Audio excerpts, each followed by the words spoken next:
Hello guys, welcome back to my channel आके vlogs. आज हम बात करेंगे फ्यूचर टेंस के बारे में, जिसको हम भविष्यकाल भी कहते हैं हिंदी में। तो मैं एक एक करके आपको चीज़ें बताऊंगा जो फ्यूचर टेंस के अंदर यूज़ होती हैं। फर्स्टली हम बात करेंगे 4 टाइप्स के बारे में जो फ्यूचर टेंस में एज अ सेंटेंस बनाने में यूज़ होती है। मेनली फ्यूचर टेंस के अंदर हम दो चीज़ों को हमारे पता लगता है, जैसे काम के बारे में पता लगता है और टाइम के बारे में लगता है। ठीक है ना। अगर हम उस 4 टाइप्स की बात करें तो पहला हो जाता है फ्यूचर इंडेफिनिट। जैसे बाकी 2 कैटेगरीज में भी है, प्रेजेंट और पास्ट में। तो इसी तरह फ्यूचर के अंदर भी सेम हो जाता है।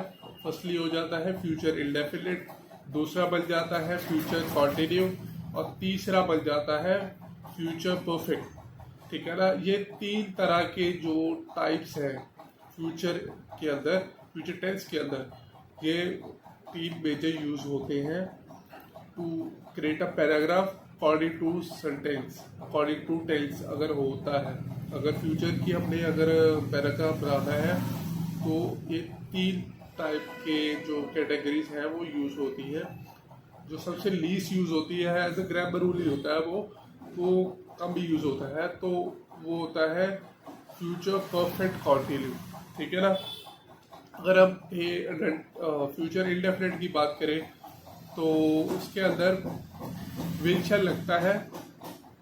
Will shall according to subject लगता है। फॉर एग्जांपल अगर हम बात करें शैल की, तो आई और वी के साथ हमेशा शैल लगता है, तो लगता है according to the grammar rule. तो जो बाकी बच जाता है, जो ही शी इट होता है, उसको हम विल के साथ यूज करते हैं। जैसे अब अगर एक सेंटेंस बनाते हैं, चलो एक अफर्मेटिव सेंटेंस बनाते हैं, उसको हम पॉजिटिव सेंटेंस भी कहते हैं, जिसके अंदर नॉट यूज नहीं होता डेफिनेटली। ठीक है। इसके अंदर आई शैल प्ले। ठीक है। आई हो गया अकॉर्डिंग टू सब्जेक्ट्स हो गया, पहला सब्जेक्ट हो गया, फिर अगला शैल हमने लगाया, टेंस लगाया, फिर हमने लगाया प्ले। प्ले हो गया हमारा फर्स्ट फॉर्म ऑफ वर्ब, तो वो काम हो गया, मैं खेलूंगा ना, I will play with football. Football हो गया, ऑब्जेक्ट हो गया अपना last, I play with football. इसको हम अगर नेगेटिव में बनाए, नॉन अफर्मेटिव कहते हैं इसको। अब अगर आप ग्रामर बुक भी उठाकर देखो तो उसके अंदर डायरेक्ट लिखा होता है नॉन अफर्मेटिव। तो इसको हमने नेगेटिव में कन्वर्ट करने के लिए, तो अगर लिखते हैं I shall not play with football. ठीक है, मैं इसके साथ नहीं खेलूँगा फुटबॉल के साथ। ठीक है, ये हो गया नॉन अफर्मेटिव होता है। तो उसके बाद इंटेरोगेटिव आता है, जिसके अंदर जो हमारा टेंस है वो आगे आ जाता है, विल आ जाता है। ठीक है, विल आ जाता है। जैसे she will eat this food. ठीक है, तो will she eat this food, तो हमने विल आगे लगाया और लास्ट में क्वेश्चन मार्क लगाया, क्योंकि वो इंटेरोगेटिव होता है।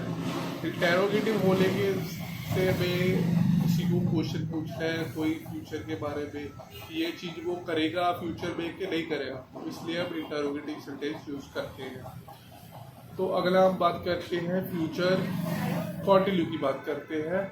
तो कॉन्टिन्यू का मीन्स ही होता है कि फ्यूचर में कोई काम चल रहा है। फ्यूचर तो वो हो गया ना, एक तरह का टेंस हो गया, तो कॉन्टिन्यू का मतलब रेगुलर होगा। ठीक है ना। तो चलिए बात करते हैं।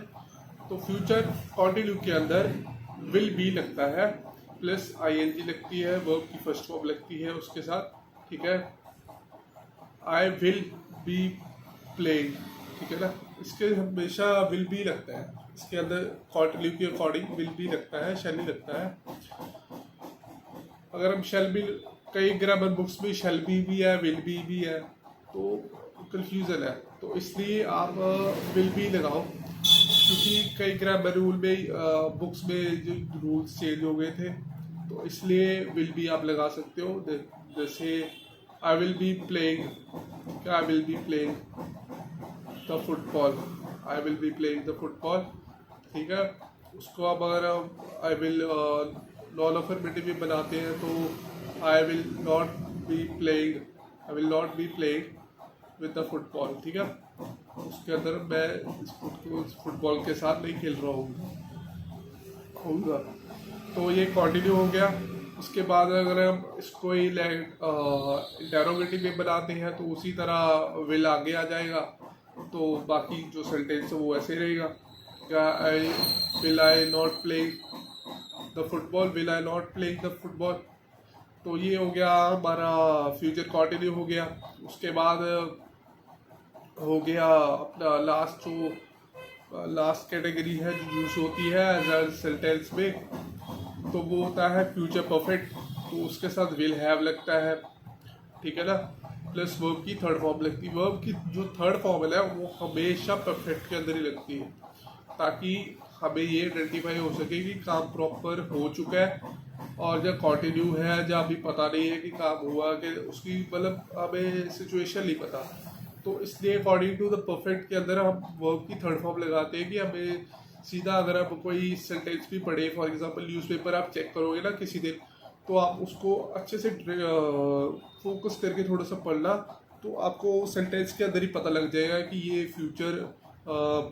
ये परफेक्ट काम के बारे में बात कर रहा है कि पास्ट, जैसे जो होता है कोई भी काम अभी पता मतलब श्योरिटी नहीं है, रिवर्स है, उसके बारे में बात करेगी अभी, या अभी कंटिन्यू, फॉर एग्जांपल कोई बिल्डिंग अभी बन रही है, फ्यूचर में बनेगी या बन रही है, जो प्रेजेंट कंटिन्यू की अभी चल रहा है काम अभी रिसेंटली, तो इसलिए हमें उसके आईएनजी प्लस जो फॉर्म ऑफ वर्ब से हमें ये पता लग जाता है कि काम अभी चल रहा है कि नहीं चल रहा है। अगर हम थर्ड लगाते हैं, ठीक है, इसका हम सेंटेंस बनाते हैं फ्यूचर परफेक्ट के अंदर, तो आई विल हैव प्लेड क्या प्लेड जो हो गया वर्ब की थर्ड फॉर्म हो गई, तो आई विल हैव लगा के प्लस प्लेड लगा दिया हमने, तो वर्ब की थर्ड फॉर्म लगा दी, तो सेंटेंस कंप्लीट हो गया। तो इसी तरह से हमें सेंटेंस के काम और टाइम के बारे में पता लगता है according to form of verbs. जो ये फॉर्म ऑफ वर्ब्स होती है ये 3 तरह की होती है।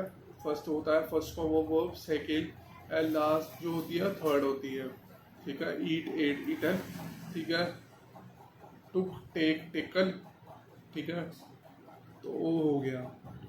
जैसे डू, डिड, डन होता है, वो आपको पढ़नी पड़ेगी ताकि आपके लिए जो टेंस है वो यूज़ करना इजी हो जाए, क्योंकि इसके अंदर जो 3 टाइप्स होती है जो यूज़ होती है, जैसे इंडेफिनिट हो गया, कॉन्टिन्यू हो गया और परफेक्ट हो गया, तो इसमें जो फॉर्म ऑफ वर्ब्स का वो मेजर रोल होता है।